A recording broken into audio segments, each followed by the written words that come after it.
This is the video for Friday, April 10th for social studies over the three branches of government. Now, you might have talked about the three branches of government, I believe, in third grade with Missouri history. Well, it's going to be really similar when we're talking about the federal or government that's over all the United States. They're going to be the same three branches and they're going to have the same functions, but this time it's written out in the Constitution what each of those branches do. So we're going to be reading about those. The U.S. Constitution is like the rule book for how the U.S. government functions. It is the framework of the U.S. government and explains how the three branches of government work. So these are the three branches: the legislative, the judicial, and the executive. So first, the legislative.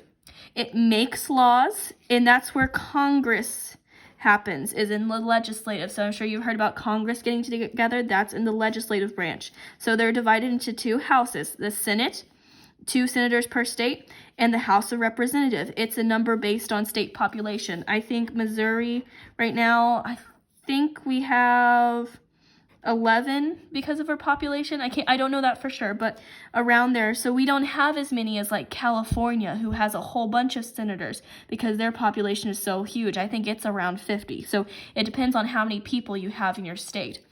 Now these two, we vote on who gets to be in the Senate, and we get to vote on who is in the House of Representatives. So that's something the people get to vote on. Next, we have the judicial branch.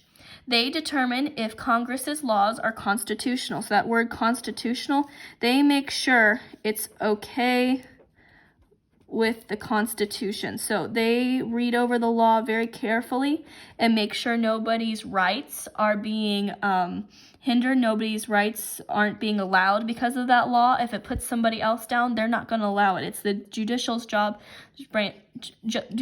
branch's job to make sure that those laws are okay for everybody. That's done by the Supreme Court, and the president picks the Supreme Court. The president picks, and Congress agrees. So Congress has to say, yes, those picks are okay, and the president gets to pick what judge he wants to be on the Supreme Court. And last, we have the executive branch. He's the one, when it says carry out laws, it means he signs them. So whatever the legislative branch decides on, the executive branch, the president, says, yes, that's an okay thing to do.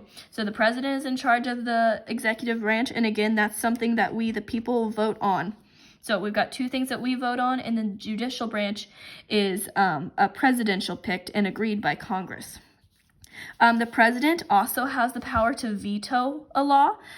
So if Congress makes a law that the president doesn't like, he can put a stamp on it and say, nope, you can't do that, and they're not allowed to do it.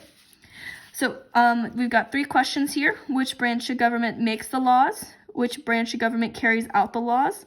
And which branch of government determines if laws are constitutional? So you can find all that information right here. You just need 1-word answers. You just need the branch. All right, and then down here it says the federal system. The U.S. Constitution established the federal system of government. A federal system of government divides the power of government between the national government and the governments of states. So there's some things that the national government does, and then there's some things that the states do. So like schools is something that states are in charge of. But let's see, taxes can be something the national government does, but it can also be something the state does. So there's different jobs that they're allowed to do, but we'll get into that later. Right now, what's important is to know the legislative, judicial, and executive branches.